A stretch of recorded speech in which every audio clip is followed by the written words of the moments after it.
and compare both voices, do like a voice match, and then Okay. come to a definite conclusion. But I thought I should draw your attention to that. I don't know if it's him. I'm not. That's why I'm a bit I careful. get you. So when you heard that voice, somebody Yeah, like it that, sounds and like then you heard the voice of Elder Kiola that always calls on this program, right? So you were yeah, able it sounds to like him. hell, okay. Is that your own your findings? Like, Yeah, that's what I thought. That's why I said I'm a bit careful. I don't want to I like get you. say something that accuse someone that is not what it is. But it's voice both voice sounds the same. And I Right. mean, maybe at Okay. your own free What I'm going time, to you say is can go that through it. if it is about some of the audios that we've played here concerning some of these Ronukus and all of that, I can tell you that those are not Elder Kiola's, they are not Elder Kiola's. You know why, right? Most of the guys who were making Mm, those assertions, they were actually known mm. in the midst of the bigotry Olympics in Nigeria. You get what I mean now? So Okay, okay. Bonka Ebiri or some few others who have their names out there, they are like known all the way from Clubhouse. Do you get what I mean? But yeah, Okay, yeah. they might sound Yeah. similar. And yeah, maybe there is another voice that I haven't heard that you have, okay? But if you are comparing the ones I've actually shared on this platform, we got most of those voices are like popular, bigoted voices online anyway. So I'm going to Okay, say, that's no, fine. it's not his. Yeah, you can erase Yeah, it. that's You get what I yeah, mean? that's yeah. Thanks for clarifying that. I get My you. second point was that I was going to say a while ago.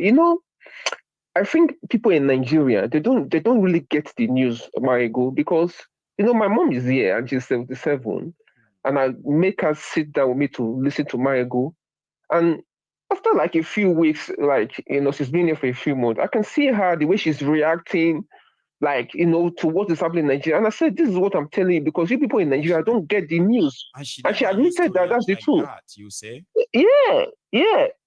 And like the way she was reacting, like, that's how I said to her that you see how you're reacting for the couple of months that you've been here with me. I said, because you people in Nigeria, you don't get the news. So if you don't get the news, how would you react to what is happening? How would you react to And she something that you don't know? exactly, and she kind of admitted it that that's true that they don't get it. I said because most of the time they don't even have lights. So how would they listen to news? And we are talking about a massive demography in this regard. Yeah, We are not just talking and there's about no few people. internet as well. Mhm. There's no internet as well. They can't buy data. It's expensive. You know. It's a battle. So yes, I think one of the main thing that we need to do, we are in the diaspora, we need to take this news further down to the grassroots. And it's a shame that I can't make it for your summit because that's what I was looking to discuss with you. How do we get funding? Because sometimes you can't just be say, okay, let's raise fund. Our people are sometimes when it comes to We, fundraising, how we behave. I know. You know, I always tell Nigerians that if you're really serious about you want to change your country, that you should be able to put your money towards this project Yeah, because we there's don't no have point that of culture. complaining. See, we're having a meeting today at the leadership meeting of the union. And I always feel sorry for my for my guys in the union, for instance, right? They know I have this reservation about a fundraiser. You get what I mean? Behind the scene, before I finally, a lot of you may not know this, right? Before I finally come out here to even spit it out, that what, we are raising fund today. Please, I'm trying to this or that. It's like a battle that I don't have to belabor you with how it is, right? And I'm grateful to all my donors who never really complains, right? So back at the back end, the union, supposedly the union leaders, people are contributing as much as what do you call it, £500 for things that we're doing behind, including this website we are talking about. And the idea is to listen. Nobody can achieve anything by just coming out to raise fund today, raise fund tomorrow. We need a platform where what we want to do can easily be shared with possibly, right, thousands of like-minded people. Now, if you build a platform that can, what do you call it, survive on its own, that can generate its own resources monthly, right? And these resources can be channeled towards all these sort of, ideas. For instance, right? We intend to, when the Yoruba Union become really fully functional, right? So we intend to take charge or take over. No, maybe not take over, but like I don't know which word to use. We intend, right, to get into their media, what have you, in Nigeria. And what is that? First, we'll start with the existing known medias, right? Whereby we begin, right, to kind of fund them behind the scene, right? Sponsor some of their programs. So we get through them, we begin to pass some messages that ordinarily they won't let happen. And some of these, right, with the resources we may have, right, we might end up having to kind of buy over some media houses too. Because these politicians are doing same, no be so. So with our resources, yeah, I mean that's a good idea. so but I think my good without having but to I think create our own from the scratch all the time. You get what I mean? With good resources, go on. I get that point, but the point I was looking at is like we need a diaspora media that is going to really go after these people. I don't know how to put this for my ego, because the people that we're fighting against, they have their hand on the Nigerian resources. They can borrow money, they can spend, they have unlimited budget. So our budget is kind of restricted. But that's the area I was into. That's why I really wanted to come to your son. But unfortunately, I had other things that came up, and I was caught up in the whole process. Man, because we are making that there is a provision for virtual participation for those who couldn't make it because of the short time, right? Where people can still participate and make all these your viable contributions, right? So what we are doing is that we need that platform first. And then you see all this idea of the diaspora media, this and all those things. We have the chance. And what we are building, right, is going to be an endless access to resources that could take care of anything eventually, Baba. But that's okay. It's an idea, that'll be good, right? Yeah. We are still kind of fusing a lot of it together to give it its life. I mean, life of its own, Yeah, that'll be good. Yeah, I mean that's because, So like I said, funding. Okay. Yeah, funding is one of the big things.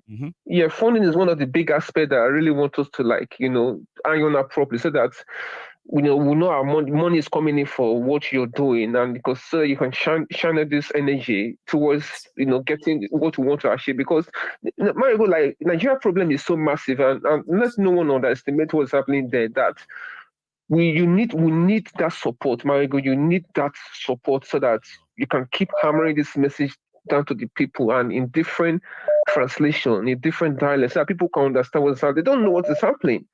That's why they are walking ignorant. Like anything that is happening in Nigeria, they'll just come and take crude oil and then settle any international problem they have. They come and take crude oil, settle them. If it's within Nigeria, give them rights, and that's fine for the local people. That's what Marigo. Let me let other people get involved in the conversation. Thank you so much, by the way, okay, for raising all these concerns and even the suggestions and all that, Baba. There is so much that we want to do, but we have told ourselves, right, that we will do them at our pace, so that even if it's going to take longer than others are expecting, right, we are going to build something that is going to outlive so many of us. So to do that, right, we want to do it right as well, Baba. So thank you. Thank you. You shall see that, okay? And everybody I know a lot of people are still observing us. They want to see what this is all about before they finally kind of say, okay, yeah, you know what I mean? I understand that too. Sure you get. But yeah, we'll keep pushing it, Baba. Thank you so much for that, okay? Now, let me take another one. That's an extended convo. And indeed, it's also an opportunity for me to possibly answer some people's concern, those who want to call in but couldn't call in, and they want to ask this similar question. So when you have it kind of like a broad chat around it that way, I might be indirectly answering some people's questions too. But here is another caller. Hello. Hi, my name is Emmanuel. Sunday Adebowale's friend. Ogunbowale's friend. Yeah, we spoke in 2016.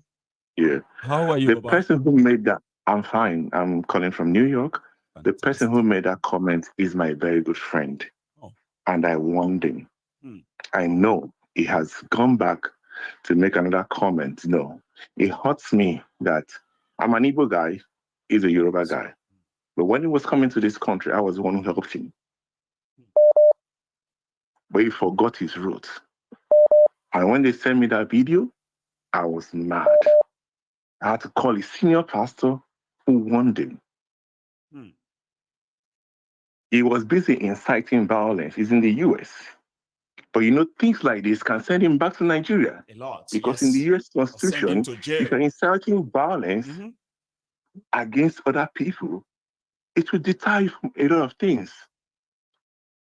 So I just came to call to clear that issue. So not Elder Olaoye or whatever. I mean, sorry, Elder Akinola.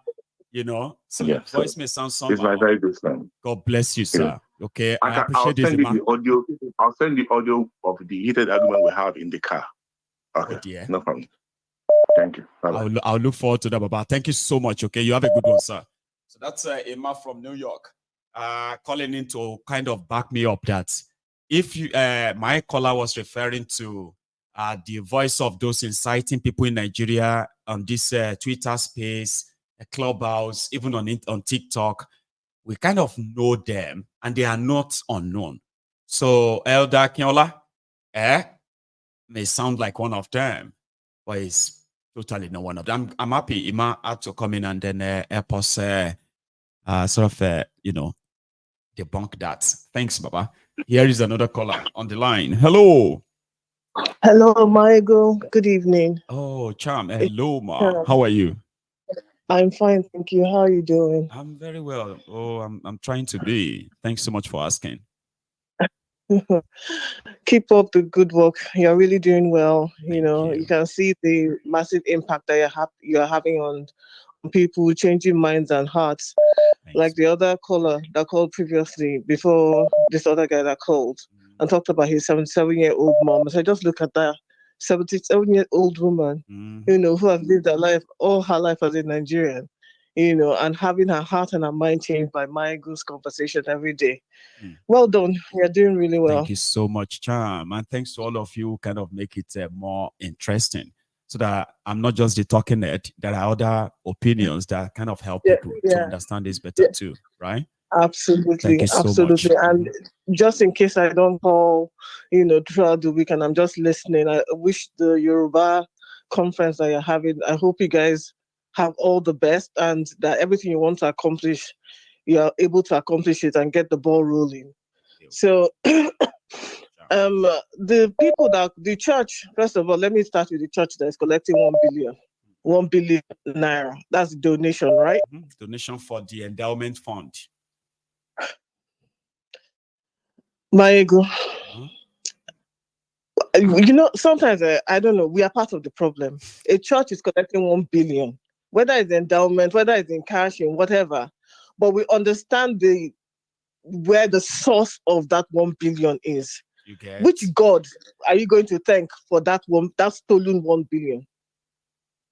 Is it the God that said, "Thou shalt not steal"? Is that the same one that you're going to say, "Thank you, God, for this money that that's the elite in Nigeria. They rob them through the back, and then they come around to come and bribe God and say, "Because God has blessed me, I want to say thank you to God. Take 1 billion." Listen, I'm 100% sure that these people that say that they're men of God, pastors, whatever, they don't know who God is. They haven't opened that Bible once. And if they've opened that Bible, the only reason why they opened that Bible was to find a way to swindle people, which is what they are doing. You can't tell me that exactly, pulpit bandits, that's what they've become. So that's, I just want to put it out there for people who go to church and whoever attends that. To ask the person who is your pastoring you. So is it the same God that said, "Thou shalt not steal," that you're collecting this 1 billion from politicians who have wealth but no enterprise? They're going to convince us that they're making this money legitimately, and that you're happy without any invention. Millionaires with no invention. Just you just have money. Yeah, and access. And access. I watch your show, and I listen, and I'm thinking I'm thinking all the time, and I'm saying to myself, right? Everyone says, you go in the comment section, they say things like, "Oh, I'm so sorry, I weep for Nigeria. I'm so sorry for Nigeria. I feel so bad for Nigeria," and I'm like, people, try to cut the emotional attachment that you have to that entity called Nigeria. It's not a real place. It's not a real place. Once you stop having any emotional attachment to Nigeria and start having an emotional attachment to things like justice, equity, fairness, treating your fellow human beings like human beings that God has said that they are human beings just like you. Start to treat people. Stop having any emotional attachment to Nigeria. Nigeria is not a real place. It's not a real place. It's a place with no real leadership. Look at the hospital, the so-called hospital that was supposed to have been built with lots of money. That is what they think about you. Just look at that place, Maegu. That's supposed to be the general hospital in a local government in Kano. That's supposed to be the general hospital. That is the place where somebody who is supposed to be overseeing other people said, this is what is good for these people. These are the so-called leaders. I've been watching your show. I watched it up until, I was listening with everything that was going on in South Africa. And I was thinking to myself and thinking, the greatest psy-op that they did was the one that they did on the black race. The greatest one, the one that and in fact, if you wanted to be sure that they did a psy-op, the end of that whole situation with Chidinma will tell you that somebody was clapping and said, yes, our job is 100% complete. This is an African girl, a black African girl, born and raised in South Africa, was forced to withdraw because of the xenophobia, and then they crowned a white South African, and the same black South Africans were saying yes, because she's from South Africa. Don't you know that the psy-op is complete? As in, if we can get these people to hate themselves and love us, right? That means we're winning. And they are winning because we are our greatest problem. We are the greatest dividers of our own self.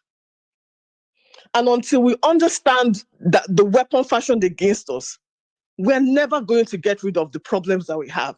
We think that the problems that we have, and I know, Maegu, that you know, we think the problems that we have are just our leaders. No. They're not our problem. If anyone cares to know, please go on YouTube a talk by an interview by the Sierra Leonean First Lady. Just listen to what she said about what is going on in her country. This is not any other random Sierra Leonean. This is the Sierra Leonean First Lady giving an interview about the opposition that we have in Africa as a continent of the people. The neo-colonialism. Right? I don't know if you've seen that video, but once I watched that video, I did see it in the bar, but she was this outspoken lady enough. I just haven't probably bring it here. I think I have seen it. But go on, Charm. Maegu, if you have a chance and you listen to it, I would love, because you have your reach is far wider than mine, and maybe quite possibly far wider than the person who posted it.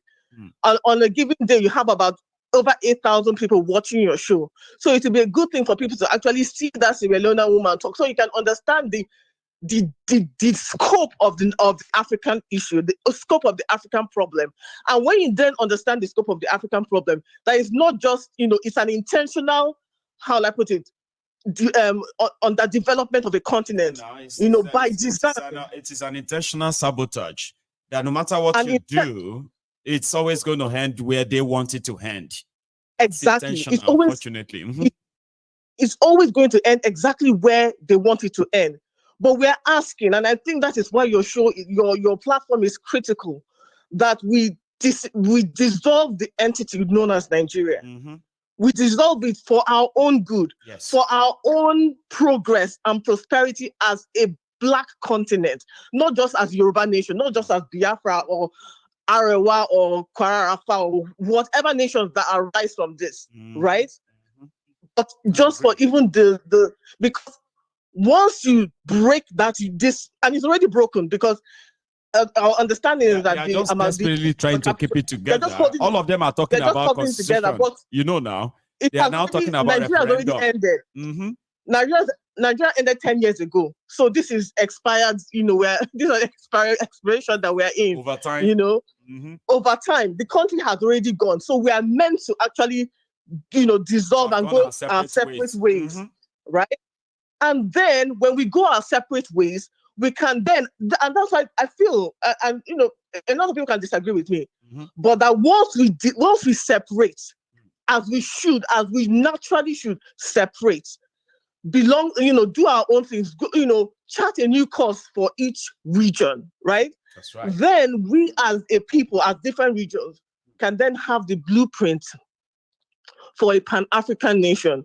Do you understand? It is only when they see it. I agree. Yes, chart a new course. It's only when they see it work with us that it will start to spread generally, right?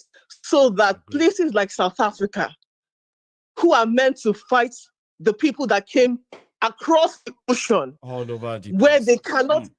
they cannot, their lands that their forefathers stood on and said, on this land, my children after